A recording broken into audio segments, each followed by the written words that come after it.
பசி இல்லை, நீங்க போய் சாப்பிடுங்க. அப்ப சாப்பிட்ட குலாப் ஜாமுன் நெஞ்சிலே நிக்குது. இல்லைங்க, நீங்க வழக்கம் போல இல்ல.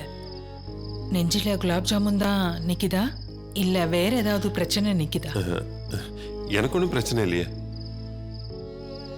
என்ன பிரச்சனை நீங்க சொன்னாதான் தெரியும். எனக்கு என்ன பிரச்சனை? நான் நல்லா தானே இருக்கேன். அது வாய் மட்டும்தான் சொல்லுது, உங்க முகம் சொல்லலையே. சரி விடுங்க, நானே கண்டுபிடிக்கிறேன். இப்பதான் கண்டுபிடிச்சேன். நம்ம பொண்ணு கல்யாண விஷயம் தானே. நம்ம பொண்ணுக்கு கல்யாணம் ஆகி போனா அவளை பார்க்க முடியாதுன்னு ஒரே யோசனையா இருக்கீங்க இல்லையா? ஆமா, அதான் உள்ள மனசுக்குள்ள ஒரு மாதிரி இருக்கு. எனக்கு மட்டும் அந்த கவலை இல்லையா? அதெல்லாம் இப்ப யோசிக்க முடியுமா? ஒரு பொண்ணுன்னு பிறந்தாலே ஒரு நாளைக்கு அப்பா அம்மா விட்டு போய்த்தானே ஆகணும். அவளை பாருங்க, அந்த மாதிரி எந்த உணர்வும் இல்லாம சந்தோஷமா இருக்கா. அவளை பார்த்து அது மனசை தேத்திக்கங்க. அது மட்டும் இல்லாம நினைச்சா போய் பாக்குற தொலைவுல இங்க உள்ளூர்ல தானே மாப்பிள்ள. ராணி மாதிரி நம்ம கண்ணு முன்னாடியே வாழ போறான். அதனால எதை பத்தியும் கவலைப்படாம சாப்பிட வாங்க. ஏய், நீங்களும் வாங்கடி, எல்லாரும் சாப்பிடலாம். சரிம்மா, சாப்பிட போலாமா?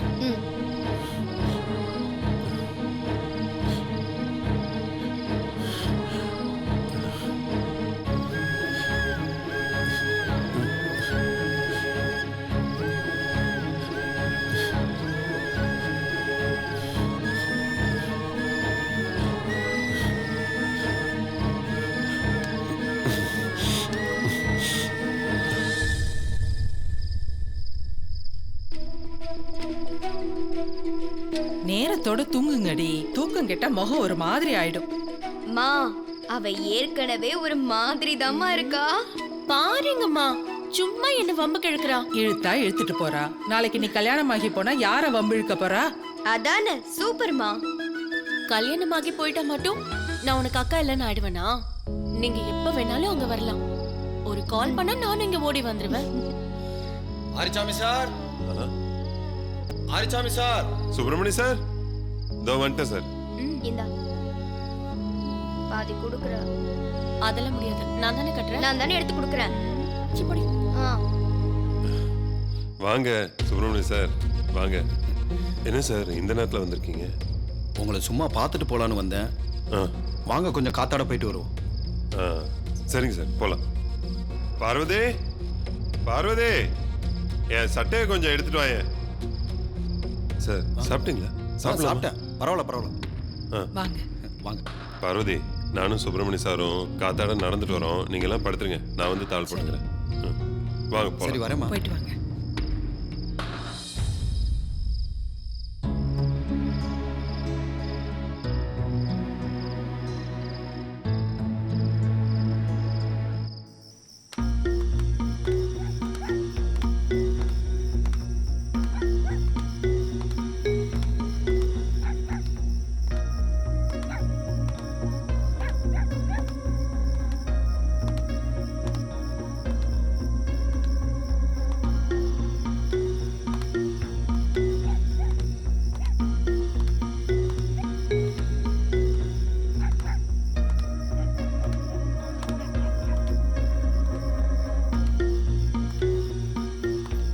டேய், நாம உஷாரா இருக்கணும்டா.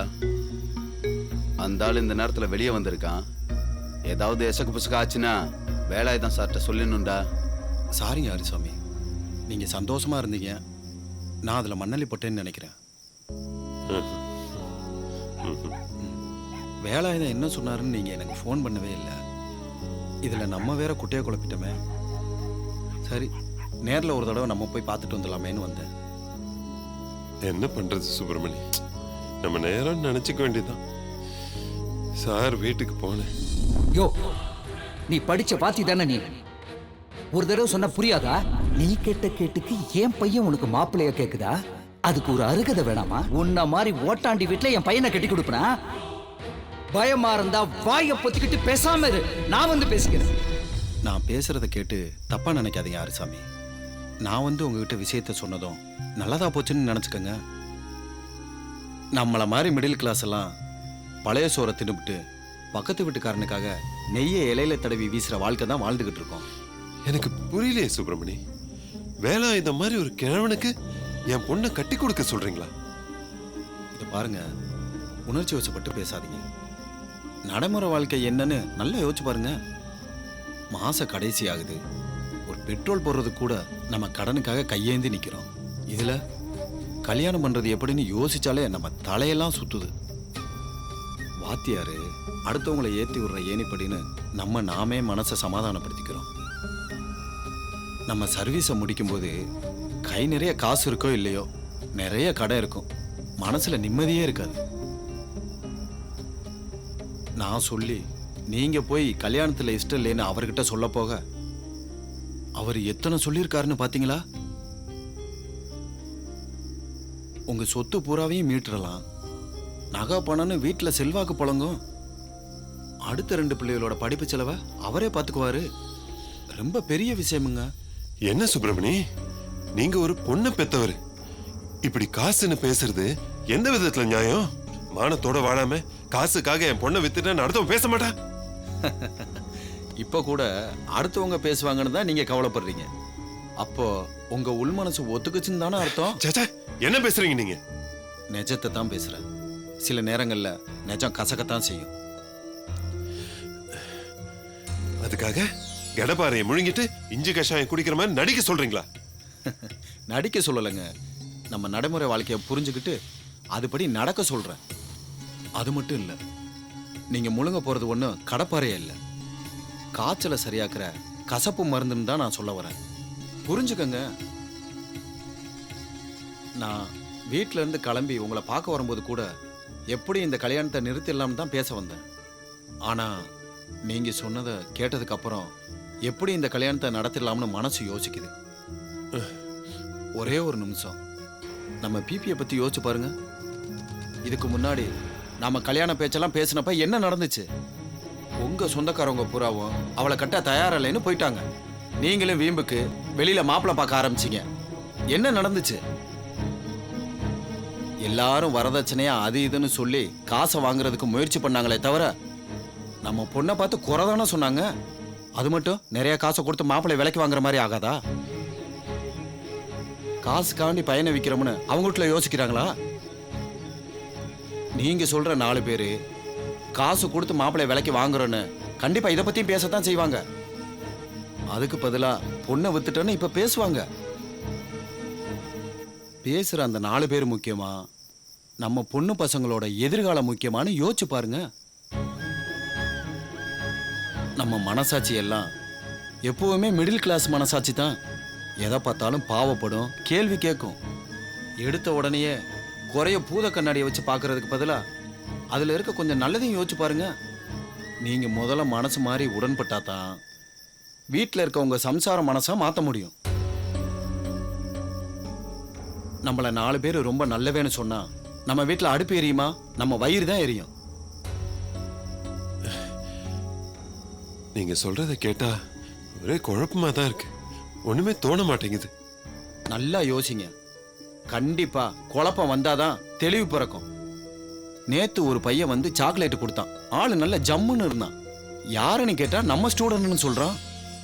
மாசம் 2 லட்ச ரூபா சம்பளம், சாஃப்ட்வேர் கம்பெனில வேலை செய்யறேன்னு சொன்னான். சாக்லேட்டு கசந்து போச்சு. பொறாமையில இல்ல ஆறுசாமி, இயலாமையில தான் சொல்றேன். நம்ம வேலையை விட்டு நிற்கும் போது வர்ற காசை அவன் இப்ப மாச சம்பளமா வாங்கிக்கிட்டு இருக்கான். வாழ்க்கை பூரா உழைச்சு வீடு காருன்னு வாங்கி அனுபவிக்காம செத்தது அந்த காலம். ஆனா வேலைக்கு போன மறு நிமிஷமே வீடு காருன்னு எல்லாத்தையும் வாங்கிட்டு அடுத்து என்னன்னு யோசிக்கிறாங்க இந்த காலத்து பசங்க. நாம அவங்க கூட போட்டி போட முடியுமா? அந்த மாதிரி படிப்பை உங்களுடைய மற்ற 2 பசங்களுக்கும் கொடுக்க முயற்சி பண்ணுங்கன்னு தான் நான் சொல்றேன். எல்லாத்துக்கும் மேல உங்க அம்மா பிபிய ராசி இல்லாதவன் தானே சொன்னாங்க. இப்ப ஊரே உங்க பொண்ணு ராசியால நீங்க ஓகோன்னு வந்துட்டீங்கன்னு பொறாமப்பட பேச போதுங்க.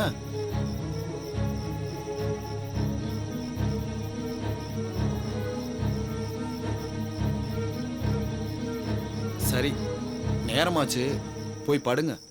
காலையில தெளிவா ஒரு முடிவெடுங்க.